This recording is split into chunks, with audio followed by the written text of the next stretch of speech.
అందరికి praise lord. ఈరోజు చాలా ముఖ్యమైన విషయాన్ని మాట్లాడడానికి మీ ముందుకు వచ్చాను. మార్చి 24వ తారీఖున కరెక్ట్గా ప్రవీణ్ పగడాల చనిపోయినటువంటి 1 ఇయర్కి ఆయన వర్ధంతి రోజున సుప్రీంకోర్టు క్రైస్తవులందరి మీద వ్యతిరేకతతో దళిత క్రైస్తవుల్ని ఉద్దేశించి ఒక తీర్పు ఇవ్వడం జరిగింది. ఆ తీర్పు ఏంటంటే, దళిత క్రైస్తవులకి ఎస్సీ హోదా తీసేస్తాం, ఎస్సీ రిజర్వేషన్లు వర్తించవు అంటూ సుప్రీంకోర్టు ఒక తీర్పు ఇచ్చింది. ఈ తీర్పు ఇచ్చిన తర్వాత ఆంధ్రప్రదేశ్ రాష్ట్రంలో ఉన్నటువంటి కనీసం ఒక్క పాస్టర్ అయినా, పెద్ద స్థాయిలో అంటే 20,000 మంది, 50,000 మంది, 1,00,000 మంది సంఘం ఉన్న పాస్టర్లు ఒక్కరైనా స్పందించారా? క్రైస్తవ సమాజం మీరు ఆలోచించండి. ఎక్కడా కూడా ఆంధ్రప్రదేశ్, తెలంగాణ 2 తెలుగు రాష్ట్రాల్లో ఎక్కడా కూడా పెద్ద ఎత్తున సంఘాలు నడిపిస్తున్న వాళ్ళు, 1,000 మంది విశ్వాసులు ఉన్నటువంటి పాస్టర్లు ఒక్కరు కూడా ముందుకు రాలేదు. కారణం ఏంటంటే, ఇది మాకు కాదు కదా నష్టం, దళిత క్రైస్తవులకే కదా, ఎస్సీ క్రైస్తవులకే కదా అని చెప్పి ఒక్కరు కూడా నోరు విప్పటం లేదు.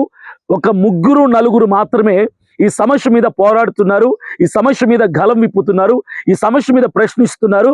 అయితే ఈరోజు నేను చెప్తున్నాను ఏంటంటే, ఆంధ్రప్రదేశ్, తెలంగాణ 2 తెలుగు రాష్ట్రాల్లో ఉన్నటువంటి ప్రతి క్రైస్తవుడు, క్రైస్తవురాలు, ప్రత్యేకంగా దళిత క్రైస్తవులందరూ కూడా వినండి. ఎవరెవరైతే ఎస్సీలు క్రీస్తు నమ్ముకున్నారో వాళ్ళకట క్రిస్టియానిటీ స్వీకరిస్తే, క్రైస్తవ్యాన్ని స్వీకరిస్తే బీసీసీలోకి కలిపేస్తామని చెప్పి ఒక తీర్పునైతే ఇవ్వడం జరిగింది. దళిత క్రైస్తవులందరూ కూడా ఈరోజు ఏకం అవ్వాల్సినటువంటి అవసరం వచ్చింది. మీ డినామినేషన్లు, మీ సంఘాలు, మీరు ఏ ప్రాంతాలకు సంబంధించిన వాళ్ళైనా సరే మనమందరం ఏకం అవ్వాలి. ఎందుకంటే ఈరోజు ఎవరైనా సరే, ఏ మతస్థుడైనా, ఎప్పుడైనా, ఎక్కడైనా, ఏ మతాన్నైనా స్వీకరించవచ్చు, ఇది మనందరికీ తెలుసు. కానీ కేవలం ఈరోజు దళిత క్రైస్తవుల మీద పడ్డారు. కూటమి ప్రభుత్వం దీని వెనకాల ఉంది, బీజేపీ ప్రభుత్వం ఇదంతా చేయిస్తుంది. అయితే ఎస్సీ హోదా తీసేస్తామనగానే దళిత క్రైస్తవులు భయపడిపోతారు అనుకుంటున్నారేమో. నేను ఒక దళిత క్రైస్తవుడిగా చెప్తున్నాను, అభినయ్ దర్శన్ ఒక దళిత క్రైస్తవుడిగా చెప్తున్నాను. ఈ విషయమై ఆంధ్రప్రదేశ్, తెలంగాణ 2 రాష్ట్రాల వ్యాప్తంగా మేము పెద్ద ఎత్తున ధర్నాలు చేయబోతున్నాం, సభలు నిర్వహించబోతున్నాం, దళిత క్రైస్తవుల్ని చైతన్యపరచబోతున్నాం. ఎందుకంటే రాజ్యాంగం మాకు ఇచ్చిన హక్కు, మత స్వేచ్ఛ హక్కు, ఆర్టికల్ 25లో ఉన్నటువంటి మత స్వేచ్ఛ హక్కు ఎలా మీరు తీసేద్దామని ప్రయత్నం చేస్తున్నారు? మీరు చేయగలిగితే ఎన్నోసార్లు రాజ్యాంగాన్ని సవరించారు గతంలో. మీరు ఆ రైట్ని, ఆ హక్కుని, మత స్వేచ్ఛ హక్కుని తీసే ప్రయత్నం చేయండి, చూద్దాం. మీకు ఇష్టం వచ్చినట్టుగా సుప్రీంకోర్టులో తీర్పు ఇచ్చేస్తే ఎలా మేము యాక్సెప్ట్ చేస్తాం? ఇప్పటికీ చెప్తున్నాను నేను, మాకు కూడా మత స్వేచ్ఛ హక్కు ఉంది. మేము క్రైస్తవ్యాన్ని స్వీకరించినా, యేసు ప్రభువు నమ్ముకున్నా, చర్చిలకు వెళ్ళినా, సువార్త ప్రకటించినా, పాస్టర్లుగా వ్యవహరించినా, మేము బాప్తీసాలు తీసుకున్నా, పేర్లు మార్చుకున్నా సరే, మేము ఏ కులానికి చెందిన వాళ్ళమో, ఎస్సీ కులానికి చెందిన వాళ్ళము, ఎస్సీలోనే ఉండాలి, దళితులంగానే ఉండాలి, కులానికి మతానికి ముడిపెట్టద్దు, మతం మార్చుకుంటే కులం మారాలన్నట్టు సిద్ధాంతాన్ని తీసుకొచ్చింది ఎవరు? ఇది తప్పుడు సిద్ధాంతం. పుట్టుకతో కులం వస్తుంది. ఇప్పుడు నేను దళితుడిగా పుట్టా, ఎస్సీ కులంలో పుట్టా, నా తల్లిదండ్రుల నుంచి నేను వచ్చింది, నాకు ఆ కులం వచ్చేసింది. మతం అనేది నా అభిప్రాయాన్ని మార్చుకోవటం. నేను ఎప్పుడైనా ఏ దేవుణ్ణైనా, ఏ మతాన్నైనా, ఏ విశ్వాసాన్నైనా, ఏ సిద్ధాంతాన్నైనా స్వీకరించవచ్చు. దీన్ని కాదంటానికి మీరు ఎవరు అని ప్రశ్నిస్తున్నాను నేను. ఒకటి గుర్తుపెట్టుకోండి, దళిత క్రైస్తవులారా, ఎస్సీ క్రైస్తవులారా, మన రిజర్వేషన్లు ఎక్కడికి పోవు. కాకపోతే మనమందరం ఏకం అవ్వాలి.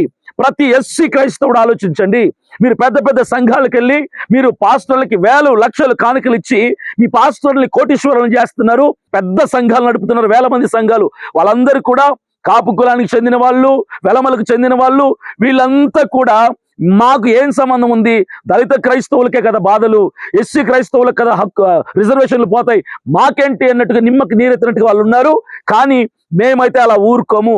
దయచేసి మనమందరం ఏకమై మన ఎస్సీ క్రిస్టియన్స్ యొక్క స్ట్రెంగ్త్ ఏంటో చూపించాల్సినటువంటి అవసరత మనకు ఉంది. కాబట్టి మనమందరం కూడా పోరాడదాం, మనమందరం కూడా దీన్ని ప్రశ్నిద్దాం, మనమందరం పెద్ద ఎత్తున దీన్ని ప్రభుత్వం మీద ఒత్తిడి తీసుకొని వచ్చి ఆ తీర్పుని కొట్టేసే విధంగా, రాజ్యాంగం మనకిచ్చిన హక్కుని మనం కాపాడుకునే విధంగా మనం గలం విప్పి, గొంతుకు ఎత్తి ప్రశ్నించి మన హక్కును మనం కాపాడుకోవాలి. మతానికి, కులానికి ముడిపెట్టద్దు. ఎస్సీలు మాత్రమే కులం మారిపోద్దా క్రీస్తు నమ్ముకుంటే? మరి బీసీలు యేసుప్రభు నమ్ముకుంటే కులం మారదా? ఓసీలు యేసుప్రభు నమ్ముకుంటే కులం మారదా? ఎస్సీలు మాత్రం యేసుప్రభు నమ్ముకుంటే కులం మారుతుందా? నెక్స్ట్ ఎస్టీల మీద కూడా పడ్డారు. ఆల్రెడీ పాడేరు, అరకు, రంపచోడవరం నియోజకవర్గాల్లో ఎస్టీలు ఎవరైతే గిరిజనులు ఉన్నారో వీళ్ళు కూడా ఎవరైతే యేసుప్రభుని స్వీకరించారో, క్రైస్తవుని స్వీకరించారో వాళ్ళకి ఎస్టీ హోదా తీసేయాలని చెప్పి పెద్ద ఎత్తున ఇక్కడ కొంతమంది పోరాడుతున్నారు. ఆర్ఎస్ఎస్ వాళ్ళు ఎస్టీలకు కూడా హక్కును తీసేయాలి, ఎస్టీ రిజర్వేషన్లు తీసేయాలి క్రీస్తు నమ్ముకున్నారని చెప్పి. ఈ కుట్రంతా ఏంటంటే మన ప్రభుత్వం చేస్తున్న కుట్ర. ఎవరు కూడా క్రైస్తవ్యంలో ఉండకూడదు, ఎవరు కూడా చర్చిలకు వెళ్ళకూడదు, ఎవరు బైబిల్ పట్టుకోకూడదు, బాప్తీసాలు తీసుకోకూడదు అన్నటువంటి కుట్రపూరితంగా కుట్ర రాజకీయాలు చేస్తున్నారు. ఈ వ్యతిరేకత ఎందుకు మా మీద ఇంత కోపం, ఇంత ఆగ్రహం మీకు?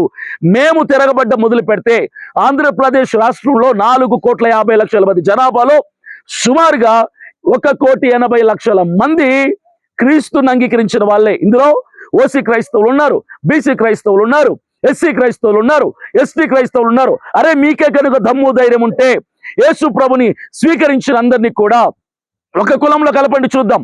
అందరినీ ఒక కులంలో కలపండి. మా స్ట్రెంగ్త్ ఏంటో, మా జనం ఏంటో, మా బలం ఏంటో, మా పవర్ ఏంటో మీకు అర్థమైంది. మీకు అది చేత కాదు కాబట్టి మీరు ఆటలాడుతున్నారు, క్రైస్తవులతో పెట్టుకుంటున్నారు. క్రైస్తవులు నిద్రిస్తున్న సింహాల వంటి వాళ్ళని నిద్రపోతున్న వాళ్ళని లేపకని చెప్పి జవహర్ లాల్ నెహ్రూ గారు ఎప్పుడో చెప్పారు. మీరు మరలా మరలా మరలా మరలా క్రైస్తవులని రెచ్చగొట్టే విధంగా మీరు వ్యాఖ్యలు చేయటమే కాదు, ఈరోజు ఎస్సీ హోదా తీసేస్తామని చెప్పి దళిత క్రైస్తవుల మీద పడ్డారు. నెక్స్ట్ ఎస్టీల మీద, గిరిజనుల మీద పడబోతున్నారు. ఒకటి గుర్తుపెట్టుకోండి, మేమంతా ఏకమవుతున్నాం, మేమంతా ఒక తాటి మీదకి వస్తున్నాం, మేమంతా పోరాడతాం. ఇది వరకు 1950 సంవత్సరంలో 1950 సంవత్సరం ఆగస్టు 11వ తారీఖున మనకు గణతంత్ర దినోత్సవం వచ్చిన తర్వాత జనవరి 26వ తారీఖు కరెక్ట్ గా 6 నెలల తర్వాత తొలి రాష్ట్రపతి అయినటువంటి డాక్టర్ రాజేంద్ర ప్రసాద్ గారు దీని ప్రొవిజనల్ ఆర్డినెన్స్ అంటారు. ఇది కేవలం ఆర్టికల్ కాదు. దీనిని పట్టుకొని ఈరోజు ఏ కులానికి చెందిన వాళ్ళు ఏ మతం స్వీకరించినా కులం మారదు అంటున్నారు. కేవలం దళితులకే. యాక్చువల్లీ ఇది సిక్కులకి, బౌద్ధులకి, క్రైస్తవులకి పెట్టారు. అయితే సిక్కులు 1950 సంవత్సరంలో పోరాడారు.